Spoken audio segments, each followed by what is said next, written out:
안녕하세요. 금요사건 파일 디바제시카입니다. 때는 지금으로부터 20년 전인 2000년 3월 7일 전라남도 완도군의 한 버스 정류장에서 중년 남성이 숨진 채 발견됩니다. 그는 이 발견된 장소에서 약 7km 정도 떨어진 곳에서 살고 있던 3급 지체장애인 52살의 김씨였는데요. 경찰이 바로 출동을 해서 현장에서 맨 처음 발견한 것은 깨져있는 자동차 라이트 조각들이었습니다.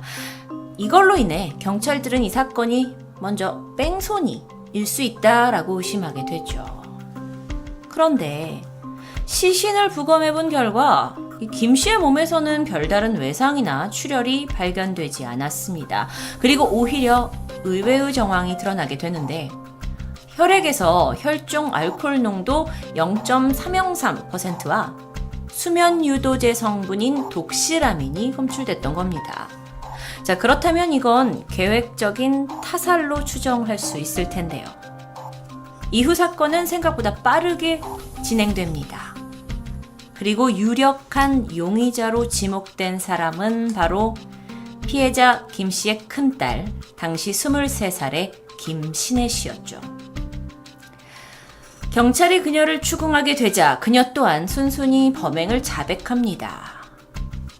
이 사건은 사건 발생 2개월 전인 2000년 1월로 거슬러 올라가는데 김신혜가 자백을 하길 고향에 살고 있는, 그러니까 완도에 살고 있는 이복 여동생에게 전화를 한 통 받습니다. 근데 이때 동생이 아버지에게 강간을 당했다는 충격적인 이야기를 듣게 되죠.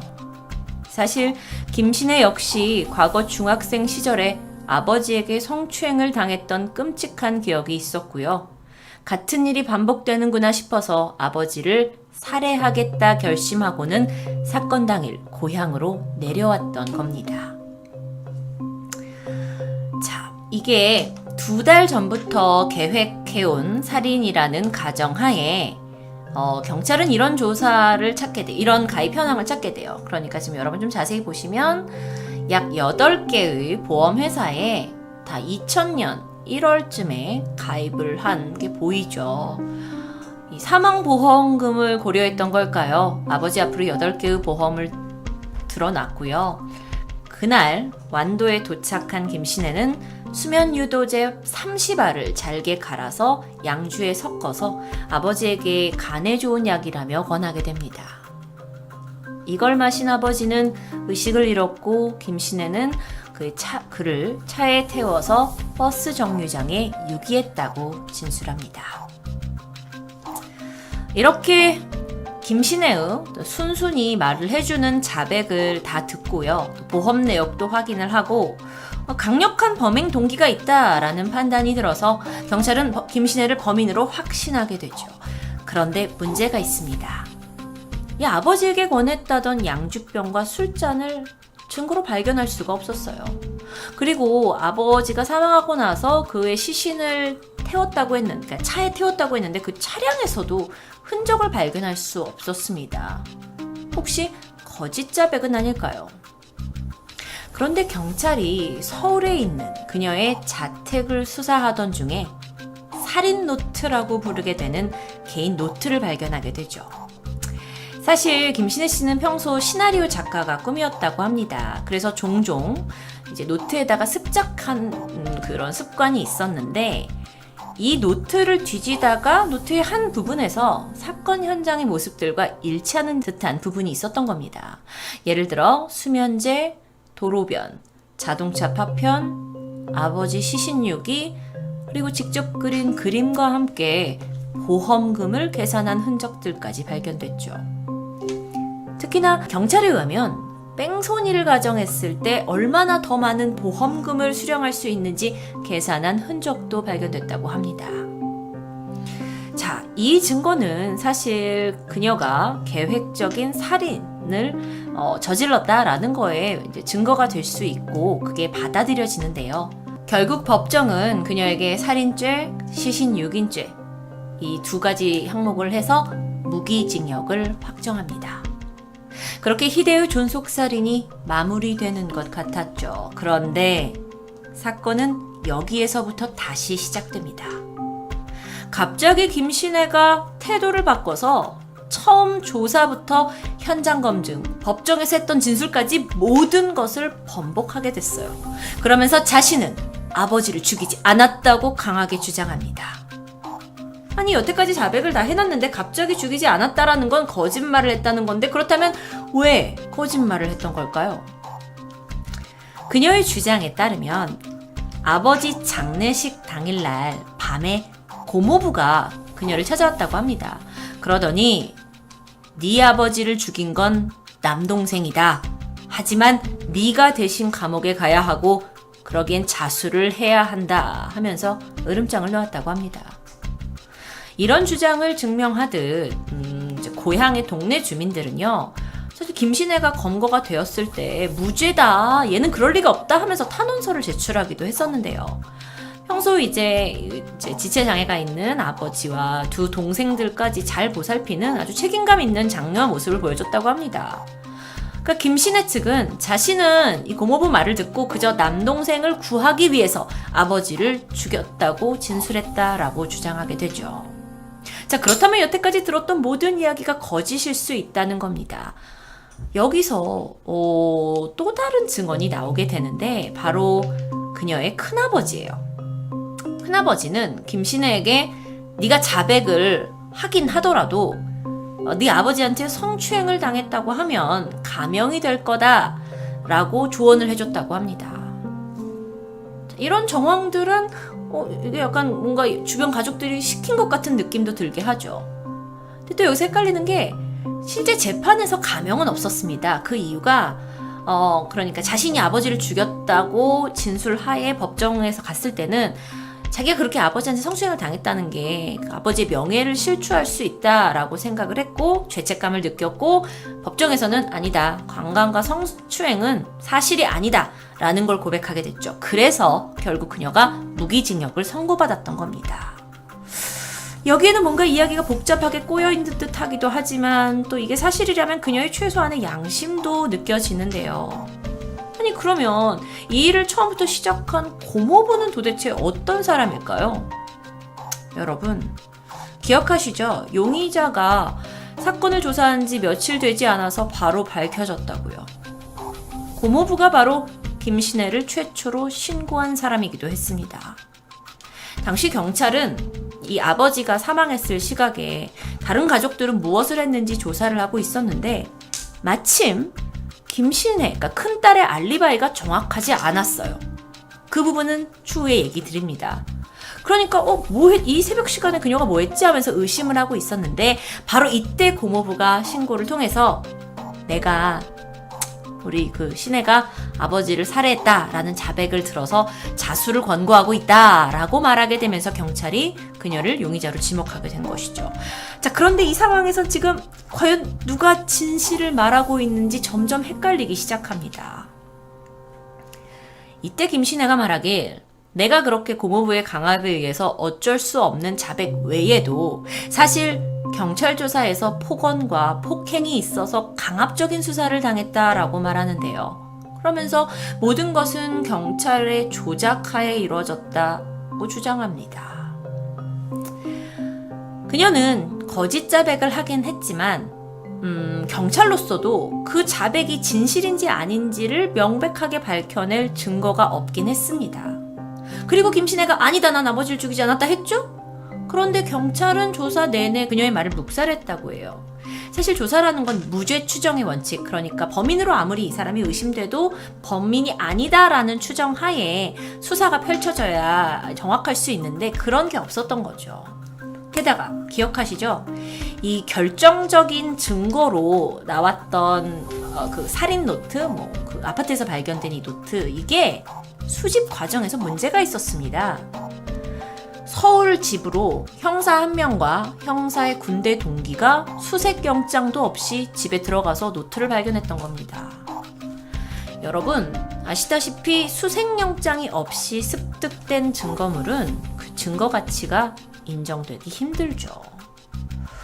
자, 그러면은 이에 대해서 그 김신혜 측에서는 뭐라고 얘기를 했을까요? 김신혜는 그 노트에 적혀져 있는 내용에 대해서 나는 아버지를 걱정하는 그런 문구하고 그런 걸 적어놓은 거지 아버지를 살해할 계획을 써놓은 게 아니다. 또한 보험금 액수? 그래 계산했다. 내가 보험을 들었는데 아버지가 얼마나 받는지는 계산할 수 있는 거 아니냐? 그런데 이 보험은 내가 그때 보험 알바를 했다. 그래서 내가 실적을 올리기 위해서 아버지 이름으로 가입을 몇 개 해둔 것이다 라고 설명합니다. 그리고 당시에 보험 8개 중에 이미 3개는 해지한 상태였다고 해요. 자, 이거 잘 들어보세요, 여러분. 자, 3개가 해지됐어요. 그럼 5개가 여전히 남아있죠. 그런데 5개는 약관상 아직 이제 아버지가 사망하셔도 받을 수 있는 시기가 되지 않은 게 있었다고 해요. 그리고 혹여나 나온다 해도 수령자가 보험금을 받는 사람이 김신혜 외에 2 동생도 함께 이름이 들어가 있습니다. 그런데 여기서 문제가 뭐냐면 동생들은 미성년자였어요. 그러면 아버지가 사망하고 보험금이 차례로 가겠죠? 하지만 미성년자 2명의 아이가 못 받기 때문에 그들의 친어머니, 그러니까는 김신혜에게는 새어머니에게 돈이 받게 되는 상황입니다. 에? 만약에 이게 사실이라면 김신혜가 보험금을 노리고 아버지를 살인할 동기가 명확하게 설명되지 않는 것 같습니다. 자, 그러면서 이제 김신혜는 형사가 이게 이 사건 당시의 모습인데요. 2000년 당시요. 형사가 자신의 집을 불법적으로 수색을 했고 그 수색했을 당시 집에서 개인적인 사진, 누드 사진이었다고 전해지는데 이걸 가져와서는 서로 돌려보면서 너 이거 제대로 자백 안 하면 이 사진을 뿌리겠다 라고 협박했다라고 주장합니다. 이 외에도 경찰의 폭행, 가혹행위, 그래서 자백을 막 강요당한 정황이 드러나게 되고요. 억지로 현장 검증을 시켰던 것도 밝혀집니다.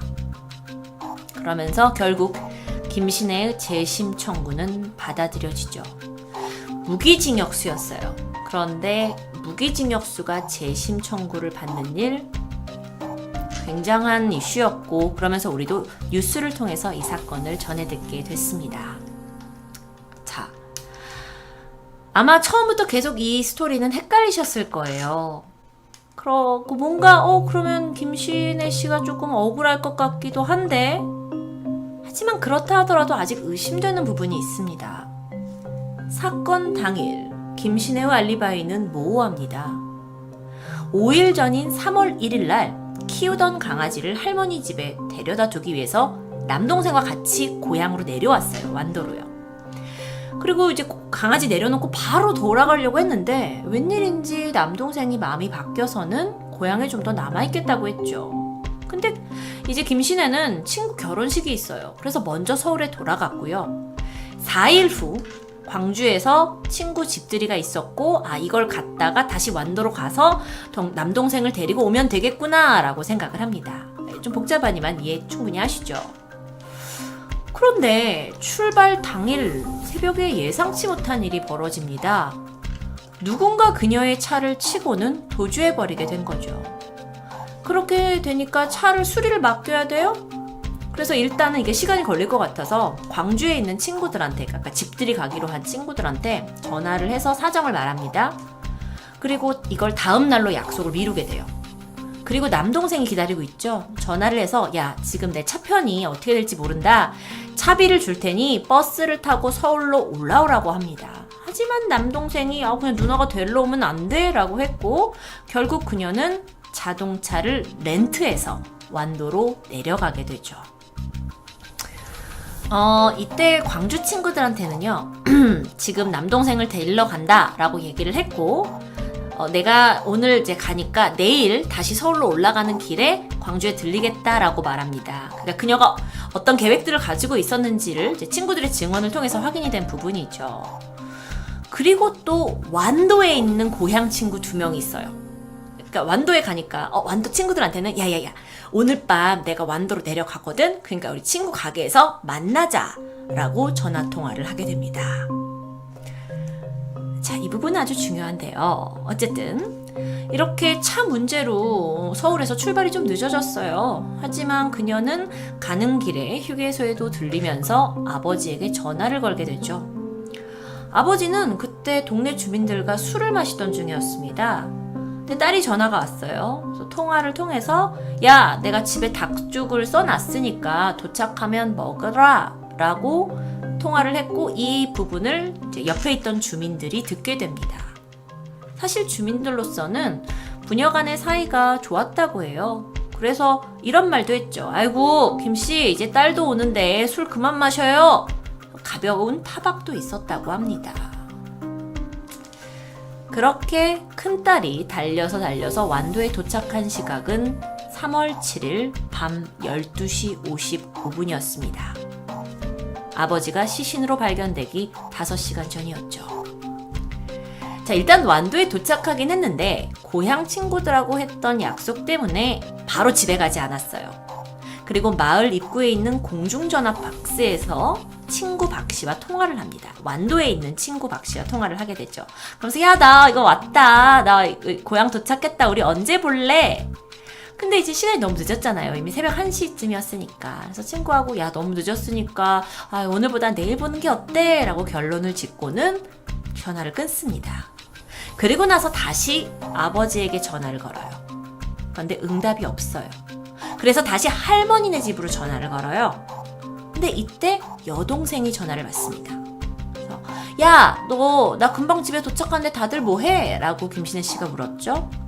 근데 이때 여동생이 뭐라고 해주냐면 언니 지금 오빠하고 할머니는 잠자고 있어. 나는 만화를 그리고 있어. 라고 대답을 하면서 뭐라고 했냐면 아빠가 술에 많이 취해서 할머니 할아버지와 싸우고 방금 내려갔다 라고 말합니다. 자, 동생의 이 말을 들은 김신혜 씨가 평소 아버지가 술을 마시면 좀 난폭해지고 술주정이 있으셨다고 해요. 그래서 이 새벽에 아빠와 이제 그걸 마주할 것 같아서 그걸 피하기 위해 당장 가지는 말자라고 생각을 하게 됩니다. 물론 여기까지 들었을 때는 정말 김신혜가 무죄인 것 같지만 문제는 또 지금부터입니다. 여동생과 통화를 하던 중에 동생이 물어요. 근데 언니 어디야? 근데 이때 김신혜 씨가 엉겁결에 나 검문소 앞이야 라고 거짓말을 하게 됩니다. 그리고 이 거짓말은 결정적인 증거로 결국 그냥 거짓말을 했다라는 것이 계속 법정에서 불리하게 작용을 했고 무기징역을 받는데 크게 기여를 했다고 할 수 있죠. 경찰에서는 이렇게 말합니다. 봐라, 이렇게 거짓말을 한 이유가 아버지를 살해하기 위해서였다 라고 얘기를 하고, 김신혜는 아니 내가 고향에 도착하자마자 친구부터 만난다고 하면 할머니가 서운해할 것 같았다. 그리고 아버지가 그렇게 술이 취해 있다니까 나는 그걸 피하기 위해서 거짓말을 했다. 검문소 앞에 있다라고 말했다라고 합니다. 참, 이 사건이요, 만약에 김신혜가 범인이 아니라면 참 꼬인 상황입니다. 그래서 이날 밤에 김신혜 씨를 만나기로 했던 친구들은 법정에 나와서 내가 만약 그날 밤에 늦더라도 내 친구를 만났더라면 이런 일은 없었을 거다. 왜냐? 알리바이가 형성이 되니까요. 그러면서 눈물을 흘렸다고 합니다.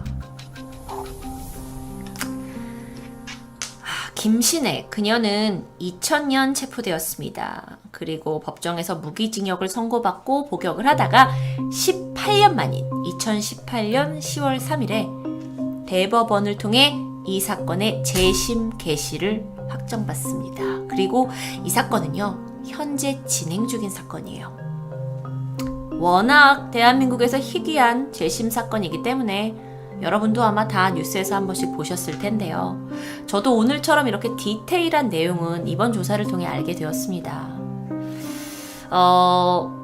어쩌면 이제 여론에 많이 공개가 됐기 때문에 동정심을 보이시는 분들도 있어요. 하지만 무엇보다도 우리는 답을 단언할 수 없는 상황입니다. 진행형이기 때문이죠. 만약 그녀가 범인이라면 언론과 여론 모두 또 한 번 누군가의 거짓말에 놀아난 게 되겠지만 만약 그녀가 범인이 아니라면 누구도 보상해줄 수 없는 지난 억울한 18년의 세월, 안타깝죠. 또 그 부실 수사를 했던 경찰에 대한 책임도 반드시 물어야 할 것 같습니다.